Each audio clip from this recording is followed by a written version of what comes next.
مولانا سعید خان صاحب رحمۃ اللہ علیہ تھے، ہمارے بزرگ فوت ہو گئے. ہاں جی، میں نے ان کا دسترخوان چلتے دیکھا جیسے بادشاہ بھی نہیں چلا سکتے. 6 سال میرا ان کے ساتھ کب سے گزرا. اور شام تک جو پیسہ آتا تھا میرے ہاتھوں سے لاکھوں روپے انہوں نے تقسیم کروائے. اس کو دے دو، اس کو دے دو، اس کو دے دو، وہاں دے دو، وہاں دے دو.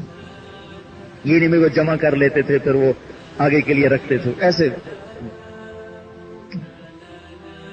کینیا میں وہ اپنے کپڑے تقسیم کرتے رہے. ایک جوڑا تن پہ رہ گیا، ایک پیچھے رہ گیا دھونے کا. تو وہ ایک آدمی کہنے لگے یہ جوڑا اس کو دے دو. تو ہمارے ساتھی ہیں جاوید، انہوں نے کہا جی بھائی یہ آخری ہے، ایک آپ نے پہنا ہوا ہے، یہ دوسرا ہے، ایک تو رکھیں، ایک دھویا جائے دوسرا پہنا جائے. کہنے لگے میں نے بڑی مشکل سے غیب